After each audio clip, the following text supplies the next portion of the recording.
Hello, my dear students. My name is Shakti and I am an English lecturer since last 20 years. And today we will give a summary of the text Going Places, chapter number 8 from the book Flamingo by A.R. Barton. If you are new on our channel and if you like the video, subscribe the channel and press the bell icon so that you can get the notifications of our videos firstly. So without wasting a single second, let's start the summary of the text going places. तो यहाँ पर एक लड़की है जिसका नाम है Sophie. बहुत ही फैंसी है, बहुत ही ख्यालों की दुनिया में जीती है और उसकी एक बहुत पक्की सहेली है। तो पहले पहल जब उसकी बातचीत होती है अपनी सहेली से टेक्स्ट के अंदर, तो रिवील ये होता है कि सोफी को जो है इस शहर की सबसे बड़ी बुटीक खोलनी है। लेकिन बुटीक खोलने के लिए जो पैसा चाहिए, उस पैसे के अरेंजमेंट को लेकर के जैन्सी थोड़ी डाउटफुल है। जैन्सी उसे कहती है कि सोफी, बुटीक खोलने के लिए काफ़ी पैसा लगता है। तो जवाब में सोफी कहती है कि वो किसी फर्म में मैनेजर बन जाएगी या जो है वो फैशन डिज़ाइनर बन जाएगी या फिल्म एक्ट्रेस बन जाएगी या कोई भी ऐसा सोफिस्टिकेटेड काम वो करेगी जिससे वो काफ़ी पैसा कमाएगी और जो है बुटीक तो वो खोल के रहेगी। तो उसकी बातें सुनकर के जैन्सी थोड़ा हर्ट और पेंड हो जाती है, क्योंकि जैन्सी एक रियलिस्टिक लड़की थी। वो जानती थी कि उसका और सोफी का तो जन्म ही बिस्कुट की फैक्ट्री में मजदूरी करने के लिए हुआ था। तो कई बार वो बोलती भी है सोफी को कि सोफी ऐसी बातें ना करे जिससे उसे थोड़ा सा हर्ट होता है। तो यहाँ पर इस पार्ट को पढ़ने के बाद हमें ऐसा लगता है कि सोफी जो है पागल किस्म की लड़की है जो ख्याली दुनिया में रहती है और बिना रियल वर्ल्ड की जानकारी के वो कुछ भी है वही अंटी शंट बोलती रहती है। लेकिन जब कहानी का एंड हमारे सामने आता है तो ये रिवील होता है कि सोफी की कन्विंसिंग पावर इतनी ज़बरदस्त है कि जो भी उसने कहा है वो बनना चाहती है, चाहे एक्ट्रेस हो, चाहे वो फैशन डिज़ाइनर हो, चाहे किसी फर्म में सीधा मैनेजर हो या बुटीक खोलने की बात हो, वो यूँ शुरू कर सकती है। और कैसे, ये हम जानेंगे आज की समरी में। तो सोफी का भाई है जियोफ और जियोफ जो है एक अप्रेंटिस मैकेनिक है और अपने काम के सिलसिले में जो है वो डिस्टेंट पार्ट में घूमता है शहर के।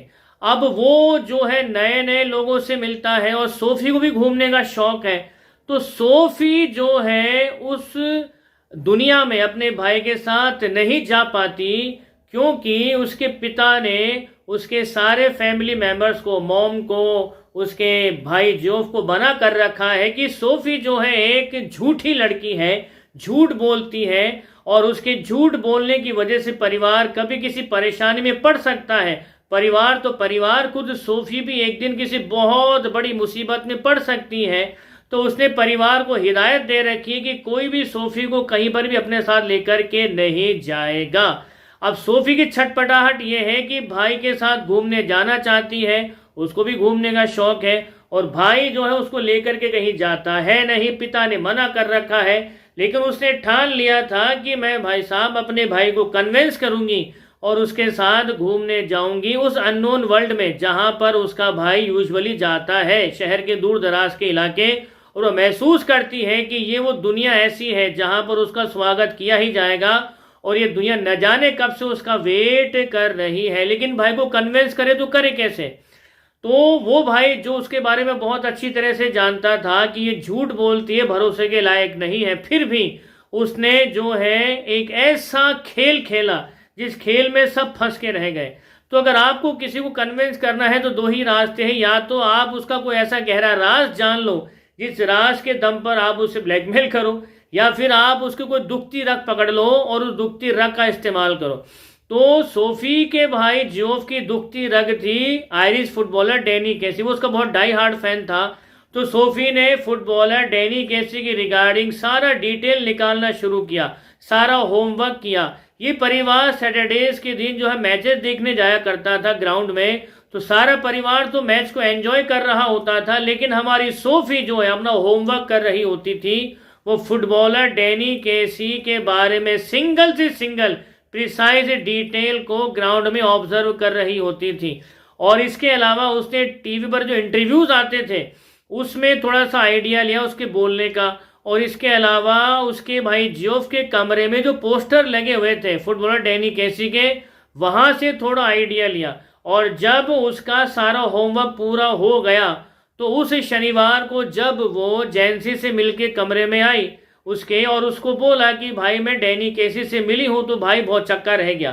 तो भाई ने पूछा अच्छा बता कहाँ और कैसे मिली, तो वो एक्सप्लेन करती है कि वो जो है रॉयस विंडो में खड़ी हुई थी, तो बगल में कोई बंदा आकर के खड़ा हो गया। जब उसने उसको पलट करके देखा तो पाया कि ये तो डैनी कैसी है, और डैनी कैसी भी सोफी के मुंह से अपना नाम सुन करके हैरान हो गया। तो दोनों में थोड़ी बातचीत होती है रॉयस विंडो के कपड़ों के बारे में, और सोफी कहती है कि उसका भाई डेरेक बड़ा फैन है आपका, और उसके लिए एक ऑटोग्राफ चाहिए। तो ना तो पेन और पेपर सोफी के पास में था, और ना ही पेन और पेपर जो है डैनी कैसी के पास में था। तो डैनी खुद आगे से कहता है कि अगर सोफी को कोई परेशानी ना हो तो वीकेंड पर वो जो है लवर्स स्पॉट पर उससे मिलना चाहेगा, तो वहीं पर थोड़ी बातचीत भी हो जाएगी और जो है वो ऑटोग्राफ भी उसको दे देगा। तो ये बात जब उसने जोफ को बताई तो जोफ ने सीधा जो है अपने डैड से कहा कि डैड आपकी बेटी बोल रही है कि डैनी केसी से मिली है। तो ये बात सुन करके सोफी के डैडी ने उसको काफी डिस्गस्टिंग नजरों से देखा और सीधे सीधे वॉर्न किया कि वो अपनी वाइल्ड स्टोरीज को बंद कर दे, नहीं तो एक दिन बहुत बड़ी परेशानी में, एक दिन बहुत बड़ी परेशानी में फंस जाएगी। लेकिन यहाँ पर सोफी का टारगेट जो था अपने भाई को कन्विंस करना था, तो वो तो अपना खेल शुरू कर चुकी थी। तो नेक्स्ट वीक जब स्कूल स्टार्ट होता है तो वहां पर मिलती है जैंसी उससे, और जैंसी सीधा उसको कन्फ्रंट करती है कि ये मैं क्या सुन रही हूं, तेरे भाई जियोफ ने मेरे भाई फ्रैंक को ये कहा है कि तू जो है डैनी केसी से मिली थी। इतना सुनते ही सोफी के मानो काटो तो खून नहीं वाली स्थिति थी, और वो परेशान हो गई। किसी चुड़ैल को मैं कन्विंस करूं तो करूं कैसे, इसको किसी चीज का पता चलने का मतलब है पूरा मोहल्ले को पता चल जाना। तो वो उससे बोलती है हाँ वो डैनी केसी से मिली है। इतना सुनते ही जैंसी जो है चीख करके बोलती है मैं शर्त लगा सकती हूँ तो उससे नहीं मिली। अब इतना सुनते ही सोफी जो है अपने भाई को मन ही मन बड़ी गालियां देती है, तेरा सत्यानाश हो जियोफ, मैंने तो तुझे अपना भाई समझ करके अपना सीक्रेट बताया था, और तूने ये सीक्रेट इस चुड़ैल इस जैंसी को बता दिया, और वह पूरे मोहल्ले में ढिंडोरा पीट देगी कि दरअसल मैं क्या कह रही हूं मेरे भाई से। तो वो कुरेद कुरेद करके पूछती है अच्छा मेरे भाई ने और क्या बताया तेरे भाई फ्रैंक को। तो जैंसी बोलती बस कुछ नहीं, यही बताया कि तू उससे मिली है। तो वो थोड़ी चैन की सांस लेती है, क्योंकि मेन बात डेट वाली तो जो है उसके भाई ने बताई नहीं थी। तो अगर डेट वाली बात नहीं बताई थी तो इसका मतलब सीधा सीधा ये था कि वो जो है अपनी बहन की रेस्पेक्ट के बारे में सोचता था, और जब डेट वाली बात पता ही नहीं है तो भला पता है क्या है।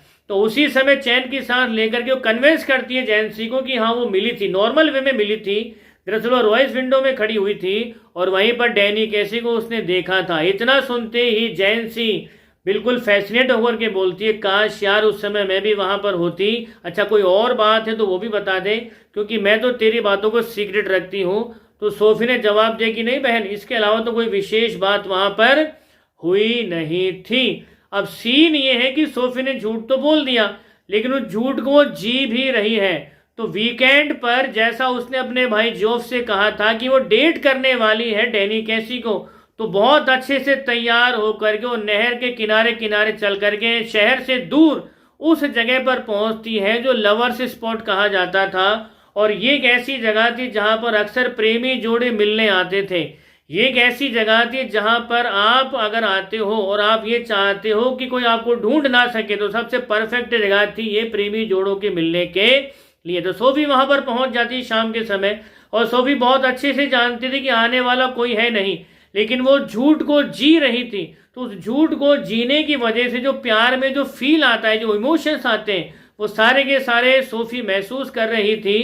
तो महसूस करती है कि डैनी नहर के किनारे चल करके आ रहा है, तो उसके आने की आहट से उसके अंदर एक्साइटमेंट हो गई, लेकिन वो जानती थी वो आएगा है नहीं। तो काफी देर तक वो वेट करती रही डैनी कैसी का, लेकिन जब वो नहीं आया तो किसी के धोखा देने पर जो एक रिएक्शन आता है प्यार में, ठीक वैसा ही रिएक्शन जो है सोफी के अंदर आ रहा है। उसके अंदर एक धोखा देने के बाद जो पेन होता है प्यार में, वो पेन उसको हो रहा है। वो बहुत ही उदास है, हताश है, निराश है, उसकी बॉडी लैंग्वेज में भी ये सब झलक रहा है। और सोफी महसूस कर रही है कि यार ये झूठ तो मैंने बोल दिया, लेकिन झूठ को जी भी रही हूँ, लेकिन ये जो मुझे महसूस हो रही है उदासी, ये हताशा, ये निराशा, ये बर्डन, इसको कैरी करना मेरे बस की बात नहीं है। लेकिन क्या करें, करना तो पड़ेगा, क्योंकि अगर उसे अपने भाई की अटेंशन पानी है तो इस खेल को तब तक चलाना पड़ेगा जब तक भाई खुद आगे से जो है इस रूप में कन्विंस ना हो जाए कि भाई हाँ तू मेरे साथ चल बहन, मेरे साथ उन डिस्टेंट पार्ट्स में घूमने के लिए। तो बैठी रहती है उस लवर्स स्पॉट पे, डैनी आता नहीं है तो बहुत ज़्यादा पेंड हो जाती है, बहुत ज़्यादा उदास हो जाती है, बहुत ज़्यादा निराश हो जाती है और महसूस कर सकती है कि जब वो घर जाएगी तो लोग उसके बारे में क्या सोचेंगे। वो तो पहले ही ये मानते थे कि ये झूठ बोल रही है, डैनी कैसी जैसी कोई शख्सियत इसकी लाइफ में है ही नहीं, भाई जो है भरोसा नहीं करेगा, पापा तो पहले भरोसा नहीं करते थे, लेकिन वो ये होने नहीं देना चाहती थी। अगर ये हो गया तो गेम खराब हो जाएगा। तो वो जब गार्डन से निकलती है, उस लवर्स स्पॉट से वापस निकलती है, तो आर्केड से होते हुए जो है सीधा रॉयल्स विंडो के सामने से निकलती है। और जब रॉयल्स विंडो के सामने वो निकलती है, खड़ी होती है, तो दोबारा वो महसूस करती है कि डैनी कैसी वहां पर खड़ा हुआ है, वो उसके बगल में खड़ी हुई है। और दोबारा से वो बातचीत दोनों के बीच में स्टार्ट होती है कि मेरे पास भी पेन और पेपर नहीं है, आपके पास में भी नहीं है, मेरे भाई डेरेक को जो है ऑटोग्राफ चाहिए आपका। फिर डैनी आगे से खुद कहता है कि चलो हम लवर्स स्पॉट पर मिलते हैं वीकेंड पर, वहां पर मैं आपको ऑटोग्राफ भी दे दूंगा और हमारी बातचीत भी हो जाएगी। और ये सिनेरियो उसने पिछले शनिवार को भी देखा था, इस शनिवार को भी देखा है और अगले शनिवार को भी देखेगी। तो ये खेल वो खेल रही है, इस झूठ को वो जी रही है अपनी अंदर, ताकि वो जो इमोशंस है, जो पेन है, जो एक्साइटमेंट है किसी से प्यार होने की या प्यार में धोखा खाने की, वो सारी जो चीज़ें रियल लगे, तभी तो भाई कन्वेंस होगा। तो इस खेल को चलाती है और इस खेल के प्रोसेस में ही हमारा चैप्टर एंड हो जाता है।